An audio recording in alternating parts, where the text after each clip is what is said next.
Hola, muy buenos días. Bienvenidos a este video en el cual vamos a explicar la clase 12 del curso de procesos biológicos, en el cual, de acuerdo a lo estipulado en el sílabo, vamos a revisar la segunda parte del ciclo celular, ¿no?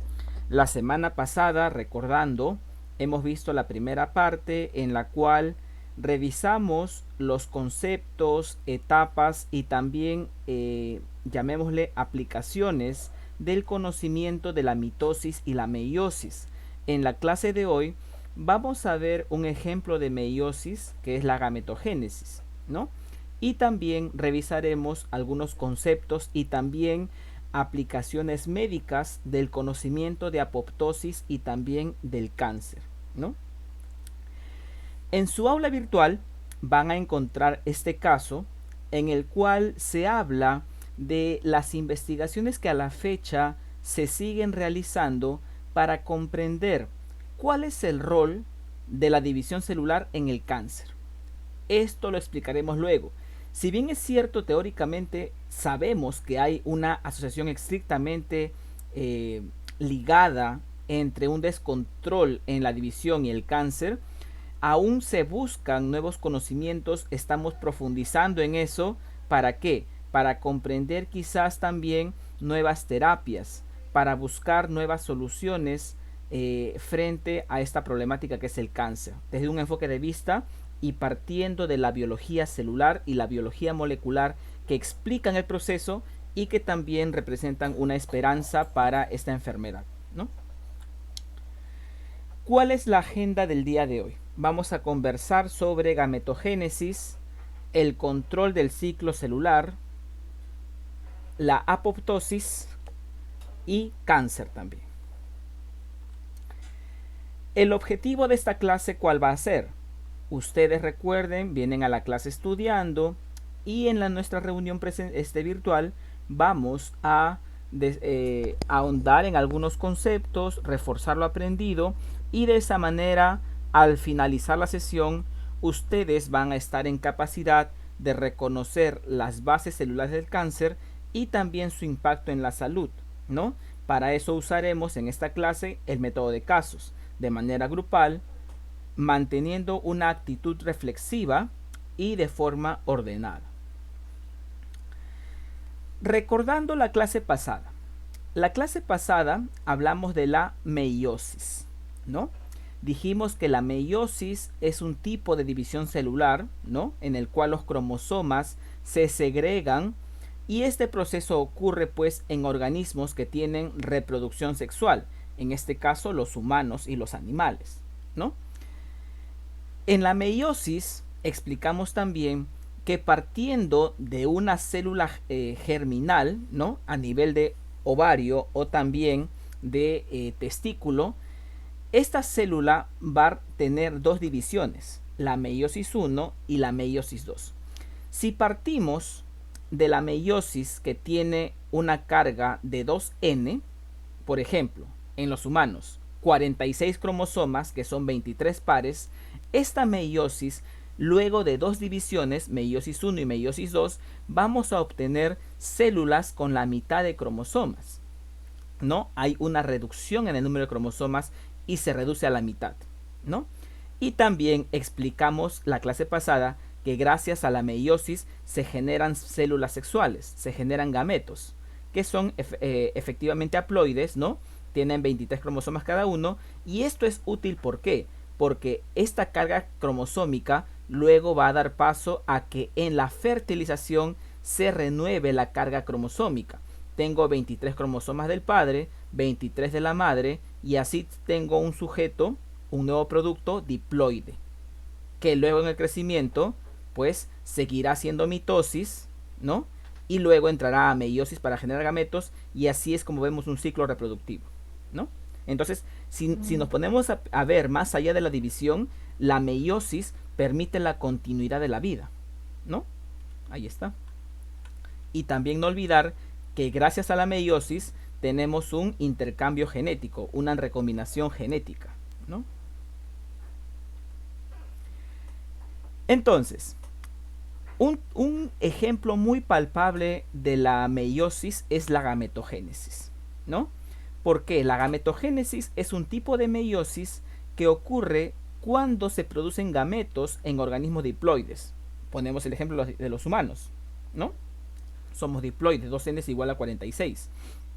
Ahora, ¿qué diferencias hay entre varones y en mujeres, no? En los varones, en los animales machos también, ocurre la espermatogénesis, la generación de espermatozoides. En cambio, en las mujeres ocurre la ovogénesis, la generación, la producción de óvulos, ¿no? También aquí la diferencia es la localización anatómica, porque en los varones ocurre a nivel testicular, ¿no? En este tejido, y en las mujeres ocurre a nivel de ovarios. Si hablamos de la espermatogénesis, este término proviene del griego esperma, semilla, ¿no? En la espermatogénesis tenemos como célula troncal, como célula madre, a una célula llamada espermatogonia, ¿no?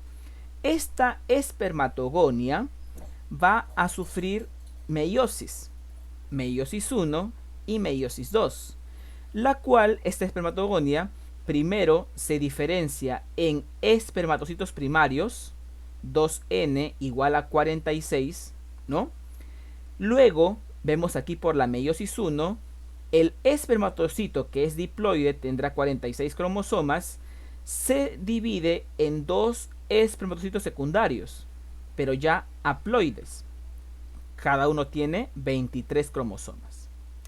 Y estos espermatocitos secundarios entran a la meiosis 2, con lo cual los dos espermatocitos secundarios se dividen en espermátidas, en 4 espermátidas que son haploides, cada una ya con 23 cromosomas. Y estas espermátidas luego se van a diferenciar y van a madurar en lo que ya son espermatozoides con capacidad de poder fecundar. Entonces al final de la división, al final de la espermatogénesis, tengo la generación de 4 espermatozoides con carga genética con carga cromosómica, de 23, los cuales ya estarán aptos para poder fecundar un óvulo. En el caso de las mujeres ocurre algo particular, ¿no? La ovogénesis. Si bien es cierto, los varones nacemos con, por así decirlo, un número ilimitado de espermatogonias, de espermatocitos, en el caso de las mujeres, las ovogonias ya empiezan a generarse con una limitación numérica durante el desarrollo fetal. ¿Qué significa esto? Que cuando una mujer está dentro del útero de la madre, ya está generando ovogonias. Y es ahí, cuando es aún un feto, que la mujer, sus ovogonias maduran a ovocitos primarios, los cuales son diploides. Entonces, entendiéndolo de alguna manera sencilla, la mujer se desarrolla y nace, ¿no?, con un número limitado de células con capacidad de poder generar, en este caso, óvulos. Por eso es que la mujer alcanza la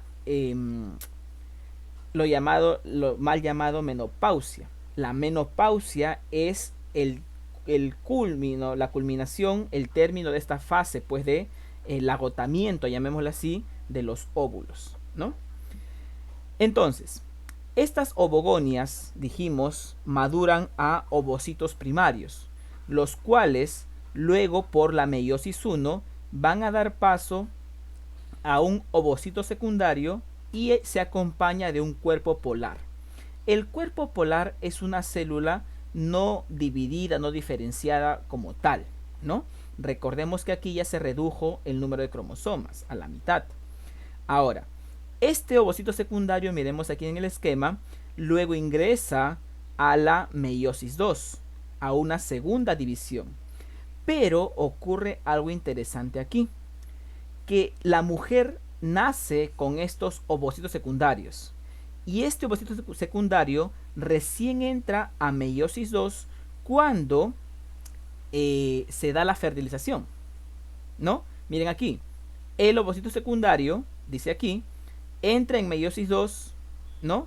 Pero se detiene, se para en la metafase 2 y migra hacia la trompa uterina, en la cual va a estar presta para la fertilización. Ahora, aquí hay dos vías. Si es que se fertiliza el óvulo por espermatozoides, culminas la meiosis 2, terminas la meiosis 2 como una señal de inducción. Pero si no hay fecundación, el ovocito se desintegra. Y lo que conocemos es que este ovocito no fecundado sale pues por la menstruación, ¿no? Ahora, esto es referente a la generación de gametos, de células sexuales tanto en varones como en mujeres. Vamos ahora a entrar a un siguiente tema del día de hoy, que es el control de este ciclo. Este ciclo celular tiene controles. No es que la mitosis o la meiosis ocurre de forma descontrolada, no. Recordemos que en el ciclo celular hay una fase de interfase y una fase de división. Este control del ciclo celular, por ejemplo, aquí vemos en el esquema, ocurre en ciertos puntos de la interfase. ¿Qué significa? Que la célula, para que pueda entrar a la división, tiene que darse luz verde. Y esa luz verde, esa señal química que permite el control, como tipo cuando prendemos y apagamos la luz, ese interruptor químico son las quinasas y las ciclinas, ¿no? Ambas son proteínas que, una vez analizado el entorno, analizadas las condiciones en las cuales va a ocurrir el ciclo celular, una vez que están analizado esto, se da luz verde, ¿no? Entonces, las ciclinas activan a las quinasas. ¿Esto cómo se da? A nivel genético. Las ciclinas dan un mensaje a las quinasas y estas quinasas a nivel genético promueven la división celular, ¿no? Si es que se detiene o es que se avanza. Entonces, este control es súper importante para lo que veremos luego. Por ejemplo, el cáncer implica una desregulación, una alteración en la división celular, ¿no? Un tema que también hay que conversar es la apoptosis. Si bien las células, ya hemos explicado, se reproducen y también mueren, ¿no? Esta muerte no siempre es por algún daño o por envejecimiento, sino que un mecanismo de muerte es la apoptosis, ¿no? Si nosotros pensamos en el tamaño de un corazón, en el tamaño de un cerebro, estos son estándar. ¿Por qué no hay corazones más grandes o cerebros más pequeños? Hay un moldeamiento. Este moldeamiento depende de la tasa de crecimiento, de la división celular, pero también de la muerte, para poder, así como tallamos una madera, para poder dar forma a este tejido, ¿no? Y de esta manera, entonces, ¿cómo es que moldeamos, cómo es que regulamos la cantidad de células en el tejido? Mediante dos vías. Principalmente, regulamos la tasa de división, la velocidad, y también se regula la muerte celular. Y en este caso, en la muerte, tenemos un mecanismo llamado la apoptosis. La apoptosis implica un mecanismo de muerte intracelular. La célula se programa químicamente, molecularmente, para una muerte. Por eso es que se le llama un suicidio celular, porque es un mecanismo intrínseco. La célula se predispone y es un mecanismo que surge dentro de la célula para la muerte. Y este mecanismo de apoptosis, fíjense, un ejemplo palpable es durante el desarrollo embrionario. ¿Por qué? Porque durante el desarrollo embrionario nosotros tenemos una mano en forma de pala. ¿Y cómo es que de esto, de la imagen 1, pasamos a la imagen 3, en la cual empieza a darse forma a la mano, ¿no? A los espacios interdigitales? Evidentemente aquí hay células, pero esa forma, esa morfología, estos espacios se dan gracias a la apoptosis, porque hay células pues que van muriendo, ¿no? Van suicidándose, por así decirlo. Ahora, hay causas naturales y también causas inducidas negativas, ¿no? Una causa natural de la apoptosis, digamos, normal, es lo que pusimos el ejemplo hace un momento, del crecimiento y el moldeaje de los tejidos. Por ejemplo, al moldear una mano durante el desarrollo, es algo normal que tiene que ocurrir. Otra también causa normal de la apoptosis, otra causa normal de la apoptosis es la protección. ¿Qué ocurre? Durante la inducción, durante la protección del sistema inmune, cuando hay una infección, se generan muchísimas células. Células como los linfocitos, por ejemplo, los leucocitos, que van a buscar proteger al sistema inmune frente a la infección. Pero este exceso hay que eliminarlo cuando ya se controla la infección, por ejemplo, ¿no? Imaginemos, vamos a ver aquí, ¿no? En la homeostasis, no podemos tener un exceso de células. Tenemos que mantener el número. Pero en este caso hemos dicho que se generaron muchos linfocitos. Hay que reducir la tasa cuando ya pasó la infección, ¿no? Entonces ahí los linfocitos entran a un periodo de apoptosis, ¿no? ¿Ok? Eso es lo que ocurre. Ahora, otro mecanismo también de apoptosis, otra causa es la protección. ¿Protección de qué? ¿No? Eliminar las células que representan un peligro para el organismo. Y esto, por ejemplo, ocurre cuando nos infectamos con virus. ¿Por qué? Porque los virus usan a nuestras células como un centro de replicación para generar más virus. Entonces mi organismo reconoce a esa célula infectada con virus como un peligro. Tengo que matar a esa célula antes que genere más virus y sea más peligroso, ¿no? O también ocurre cuando hay daños en el ADN, como vemos en la imagen, y estos daños pueden seguir dos vías. Cuando hay un daño que no se puede reparar en el ADN, mutaciones irreparables, una forma positiva es que la célula muera. ¿Para qué? Para evitar el cáncer. Pero si estos daños se acumulan y la célula continúa dividiéndose, esto sería una posible causa del cáncer. Por eso lo ideal es que la apoptosis controle estos errores, estas alteraciones, ¿no? Y justo lo que comentábamos, ¿qué ocurre con el cáncer? ¿No? Con el cáncer. En el cáncer hay una alteración en el crecimiento celular. ¿Por qué? Porque hay un descontrol en la división, ¿no? No hay ese control que dijimos hace un momento de las ciclinas, las quinasas, por ejemplo. Aquí no hay ese control. Y las células empiezan a dividirse en gran medida, en gran cantidad. Aquí reconocemos algunas características de las células cancerosas. Estas células no son diferenciadas. Estas células no cumplen un rol, no tienen una importancia en el tejido. Por así decirlo, no son funcionales, no son útiles. También morfológicamente vemos que estas células tienen núcleos anormales. Hay alteraciones en los cromosomas, por ejemplo. Y esto, por ejemplo, se observa en la prueba de Papá-Nicolau.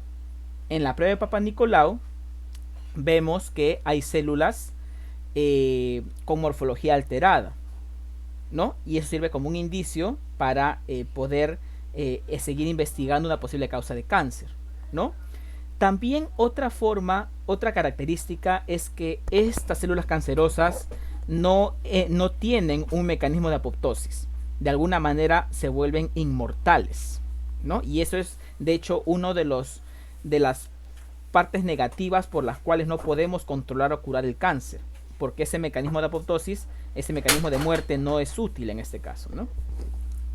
Otra característica importante también en el cáncer es que estas células se adhieren en capas y forman pequeñas colonias, los cuales en el tiempo da paso a los tumores. Y estos tumores son aún más peligrosos cuando alcanzan vasos linfáticos o vasos sanguíneos. ¿Por qué? Porque estas van a ser formas de transmisión o de viaje de las células hacia otros tejidos. Y ahí es que hablamos de metástasis. La célula llega a otro tejido diferente al original y empieza pues un nuevo proceso de cáncer, por ejemplo, ¿no? Eso ocurre. Aquí en esta foto podemos ver una comparación, ¿no? Vemos aquí un corte histológico, una foto real de un tejido de colon normal, en el cual tengo una capa de células que aquí estoy marcando, ¿no? Las más oscuras, pero comparen aquí con el tejido de colon canceroso, en el cual hay una gran capa de células. Y aquí podemos ver que hay una división celular realmente exagerada, descontrolada. ¿Cuáles son las causas del cáncer? ¿No?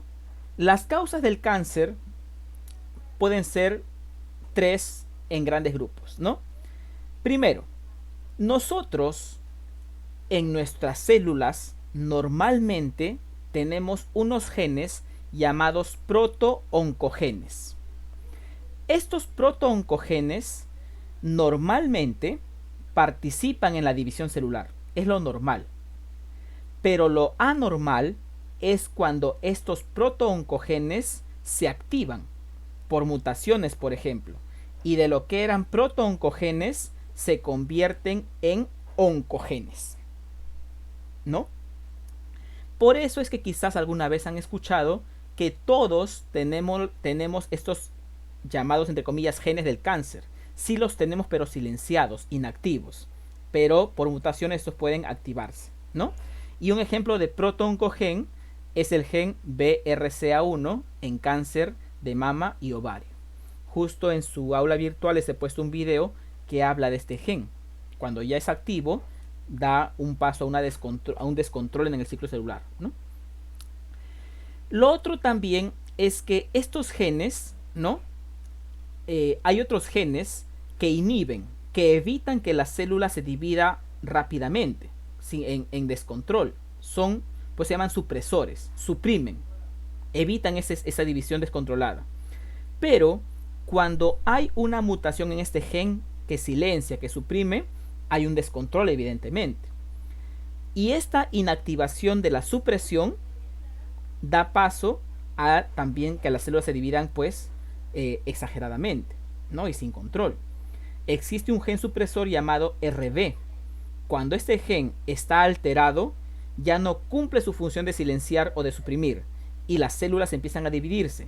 Y esto, por ejemplo, ocurre en el cáncer de mama, de próstata y vejiga, ¿no? Otras causas del cáncer es también la acumulación de mutaciones, ¿no? Se acumulan cambios en el ADN, y esto puede ser por muchos motivos. Uno de ellos, por ejemplo, la radiación solar. Muchas veces nos han dicho, ¿no? Si no usas bloqueador, esa radiación ultravioleta va a dañar tu ADN. Y sí, incluso cuando nos exponemos a la radiación magnética, también puede haber alteraciones. Y esas mutaciones pueden acumularse y causar pues un descontrol en la división, el cáncer, ¿no? Algunos virus también tienen ese poder, esa capacidad de dar paso al cáncer. Un ejemplo muy típico es el virus que causa el cáncer de cuello uterino, el virus del papiloma humano. Este virus puede inducir a las células a un cáncer, y en las mujeres causa el cáncer de cuello uterino, por ejemplo. Otras causas también es la herencia. Podemos heredar estas inactivaciones, y eso es algo que también puede ocurrir de forma un tanto natural, ¿no? Algunos contaminantes ambientales también, como compuestos químicos, pesticidas, se han detectado con como posibles inductores del cáncer, ¿no? Y también la radiación que les comentaba. La radiación puede alterar nuestras moléculas, nuestro ADN, y esto puede inducir pues al cáncer, ¿no? Aquí tenemos un ejemplo de oncogen, ¿no? Como les dije, este oncogen cumple un rol normal en el ciclo celular, pero cuando sufre una alteración, una modificación, se pueden generar proteínas que sobreestimulen, que induzcan una mayor división celular. Y esto, cuando el proto-oncogen pasa a ser un oncogen, se genera pues una división descontrolada que va a terminar siendo posiblemente un cáncer, ¿no? Muy bien, eso es referente a esta clase, una revisión que luego en nuestra reunión virtual vamos a ahondar y revisar el siguiente caso. El siguiente caso se titula ¿qué tienen de diferente las células cancerígenas? Vamos a ver algunas características y también revisar un caso. Muchas gracias.